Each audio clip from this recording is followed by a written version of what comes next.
પ્રદેશના મંડલા જિલ્લામાં રખડતા ઢોરનો આતંક સામે આવ્યો। બે આખલા વચ્ચે લડાઈ બાદ એક આખલો જનરલ સ્ટોરમાં ઘૂસ્યો। એક આખલો કાઉન્ટર કૂદી દુકાનમાં ઘૂસ્યો હતો। દુકાનમાં હાજર લોકોમાં અફરાતફરી મચી ગઈ। એક દુકાનદાર જીવ બચાવવા કૂદી બહાર નીકળી ગયો હતો, જ્યારે અન્ય એક વ્યક્તિ આખલા સાથે દુકાનમાં ફસાઈ ગયો હતો। દુકાનદારનો જીવ અદ્ધર થઈ ગયો હતો। આખલાને દુકાનના બહાર કાઢવા ભારે જહેમત ઉઠાવી પડી હતી। સમગ્ર ઘટનાના સીસીટીવી પણ સામે આવ્યા છે।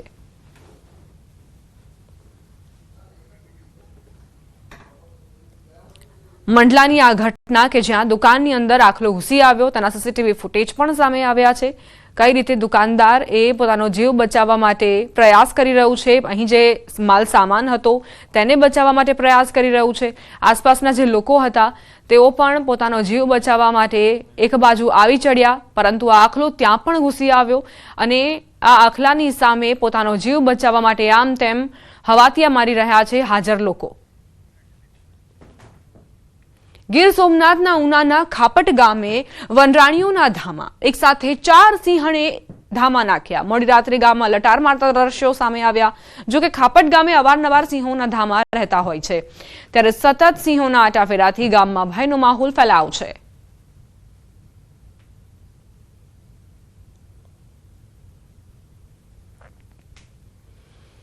આ તરફ જેતપુરના કાગવડ ખોડલધામ મંદિર આસપાસ સિંહના આટાફેરા। રાત્રિના સમયે ખુલ્લા વીડી વિસ્તારોમાં સિંહ દેખાતા ભયનો માહોલ ફેલાયો। સિંહના આટાફેરાથી ખેડૂતો અને પશુપાલકોમાં ચિંતા વ્યાપી।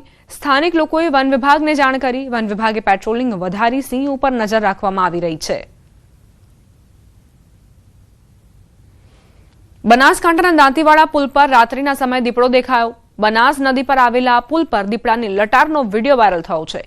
શિયાળામાં અવારનવાર જંગલી જાનવરો ગ્રામ્ય વિસ્તારોમાં આવી જતા હોવાના કારણે લોકો પરેશાન થયા છે। ડરનો માહોલ છે। વાયરલ વિડીયોની ન્યૂઝ 18 ગુજરાતી પુષ્ટિ નથી કરતું।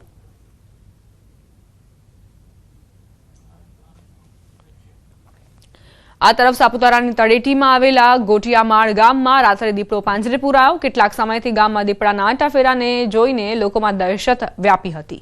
દીપડો પાંજરે પુરાતા ગોટિયામાળ ગામોમાં લોકોએ રાહત અનુભવી। ગતરોજ સુબીર તાલુકાના દહેર ગામમાં દીપડાએ 5 વર્ષીય બાળકીનો શિકાર કર્યો હતો।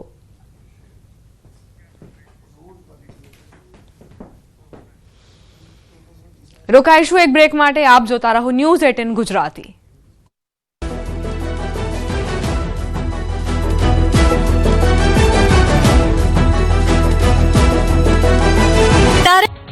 બનાસકાંઠાના ઠાકોર સમાજે સામાજિક સુધારણા માટે બનાવેલા બંધારણનો અમલ પાકિસ્તાનમાં રહેતા ઠાકોર સમાજના લોકોએ પણ કર્યો છે। પાકિસ્તાનના ઠાકોર સમાજના લોકોએ સામાજિક અને લગ્ન પ્રસંગમાં ખર્ચ ઘટાડવા માટેનો નિર્ણય કર્યો છે અને બનાસકાંઠાના ઠાકોર સમાજના બંધારણનો અમલ કર્યો હોવાનો વિડીયો બનાવીને વાયરલ કર્યો છે। 4 જાન્યુઆરી 2026ના રોજ દિયોદરના ઓગણથડી ખાતે વાવથરાદ, બનાસકાંઠા અને પાટણ જિલ્લાના 27 જેટલા તાલુકાના ઠાકોર સમાજના લોકોએ મોટી સંખ્યામાં એકત્ર થઈને સમાજનું એક સુધારક બંધારણ બનાવ્યું। બંધારણમાં સમાજમાં લગ્ન પ્રસંગે થતા ખોટા ખર્ચાઓ અને સમાજના જૂના રીતિ રિવાજો બંધ કરવાનો કડક નિર્ણય કર્યો હતો। હવે બનાસકાંઠાના ઠાકોર સમાજે જે બંધારણ બનાવ્યું છે તે બંધારણનો અમલ પાકિસ્તાનના ઠાકોર સમાજના લોકોએ પણ કર્યો છે। વાવ ભાભર વિસ્તારમાં ઠાકોર સમાજમાં નાતો ધરાવતા લોકો પાકિસ્તાનમાં પણ રહે છે અને તે ઠાકોર સમાજના લોકોએ સમાજના આ બંધારણનો પાકિસ્તાનમાં અમલ કર્યો છે। તેઓએ સામાજિક પ્રસંગે અને લગ્ન પ્રસંગે જે ખોટા ખર્ચાઓ છે તેના પર અંકુશ લાવ્યો છે। સાથે જ આ બંધારણ પાલન ન કરનારા સામે કડક નિર્ણયો પણ કર્યા છે। બનાસકાંઠા ઠાકોર સમાજના બંધારણથી પ્રભાવિત થઈ પાકિસ્તાનના ઠાકોર સમાજના લોકોએ પણ આ જ બંધારણનો અમલ પાકિસ્તાનમાં કર્યો છે। આ વિડીયોની પુષ્ટિ બનાસકાંઠા સાંસદ ગેનીબેન ઠાકોર દ્વારા ટેલિફોનિક કરવામાં આવી છે। ગેનીબેન ઠાકોરે કહ્યું કે બનાસકાંઠાના ઠાકોર સમાજે બનાવેલ બંધારણનો અમલ હવે પાકિસ્તાનના ઠાકોર સમાજ પણ કરી રહ્યા છે।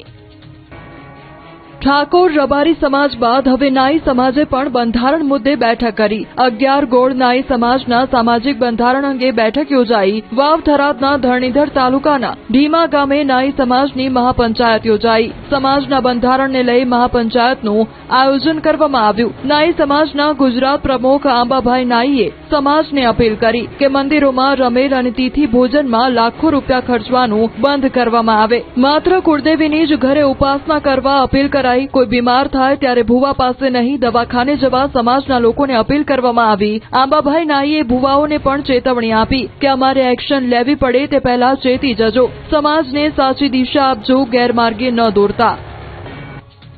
દબાણ હટાવવાની કામગીરીમાં બે જગ્યાએ ડખો થયો, જેમાં લોકોના ટોળેટોળા રસ્તા પર ઉતરી આવ્યા। પ્રથમ ઘટના બની વાવ થરાદમાં। દિયોદરમાં દબાણ સમયે બબાલ થઈ। સરદારપુરા જશાલી ગામમાં દબાણ હટાવ ઝુંબેશ ચાલી રહી હતી। તંત્ર અને સ્થાનિકો વચ્ચે રકઝક થઈ। ગેરકાયદેસર દબાણો પર તંત્ર દ્વારા બુલડોઝર ફેરવતા લોકો રોષે ભરાયા હતા। લોકો રસ્તા પર ઉતરી આવ્યા હતા। ના છૂટકે તંત્રએ પોલીસની મદદ લઈ દબાણ હટાવવાની કામગીરી હાથ ધરી હતી।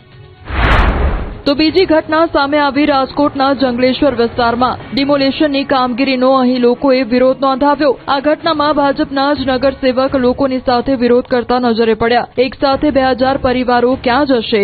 મકાન પણ ભાડે મળે તેમ નથી। કલેક્ટરે યોગ્ય સમય ન આપ્યો હોવાના તંત્ર પર આરોપ લગાવ્યા। આખરે કંટાળી લોકોએ મન વાળી લીધું અને સામાન ખસેડવાની કામગીરી કરવા લાગ્યા। સુપ્રીમ કોર્ટે યુનિવર્સિટી ગ્રાન્ટ્સ કમિશનના નવા નિયમો આગામી આદેશ સુધી સ્થગિત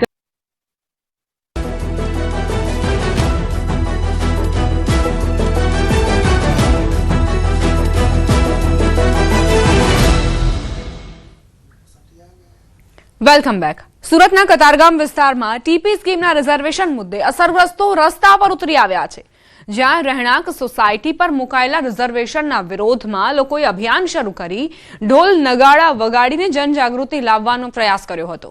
ટીપી સ્કીમ નંબર 49, 50 અને 51માં રહેણાંક વિસ્તારમાં રિઝર્વેશન મુકાતા ભારે રોષ ફાટી નીકળ્યો છે। અગાઉ વિનોદ મોરડિયા શહેરી વિકાસ મંત્રી હતા ત્યારે રિઝર્વેશન હટાવાયું હતું, પરંતુ ફરીથી બીજી વખત મંત્રીમંડળની રચના બાદ રિઝર્વેશન મુકાતા લોકોમાં આક્રોશ વધ્યો છે। પાલિકાએ અચાનક અનામત પ્લોટનો કબજો લેવાની કામગીરી શરૂ કરતા આંદોલન વધુ ઉગ્ર બન્યું છે અને હવે અસરગ્રસ્તો મનપા કચેરી સુધી રેલી કાઢવાની તૈયારીમાં છે।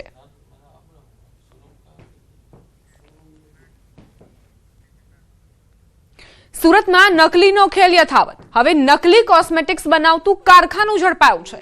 ગોડાદરામાં બ્રાન્ડેડ કોસ્મેટિક્સના નામે નકલી વસ્તુઓનું વેચાણ થતું હતું। ઓનલાઈન પ્લેટફોર્મ મારફતે અડધી કિંમતે ઓનલાઈન વેચાણ થતું હતું। નકલી કોસ્મેટિક્સ વેચવામાં આવતી હતી। હિતેશ ભરત કાતરિયા નામના આરોપીની ધરપકડ કરાઈ છે। 8.29 લાખ રૂપિયાનો મુદ્દામાલ પોલીસે જપ્ત કર્યો છે। 8 મહિનાથી ચાલતું હતું ગેરકાયદે વેચાણ, બનાવટી લેબલ, પેકિંગ અને બ્રાન્ડ નામનો ઉપયોગ થતો। આ નેટવર્કમાં અન્ય કોઈ વ્યક્તિની સંડોવણી છે કે નહીં તે અંગે પણ પોલીસ તપાસ કરી રહી છે। પોલીસે નાગરિકોને અપીલ કરી છે કે કોસ્મેટિક્સ ખરીદતી વખતે સાવચેતી રાખો। સસ્તી કિંમતે મળતી બ્રાન્ડેડ પ્રોડક્ટ્સથી દૂર રહેવા પોલીસે અપીલ કરી છે। આર્થિક છેતરપિંડી નહીં પરંતુ લોકોના સ્વાસ્થ્ય માટે પણ આ ગંભીર જોખમ છે। આવા પ્રોડક્ટ્સમાં વપરાતા કેમિકલ્સ અને ઘટકો ગુણવત્તાવાળા ન હોવાથી ત્વચા સંબંધિત બીમારીઓની સંભાવના વધુ પ્રબળ બની જાય છે। સંવાદદાતા કીર્તેશ જોડાઈ ગયા છે વધુ જાણકારી સાથે। કીર્તેશ, નકલીનો રાફડો ફાટ્યો છે અને હવે તેમાં વધુ એક ઉમેરો, કોસ્મેટિક્સમાં પણ નકલીનો રાજ।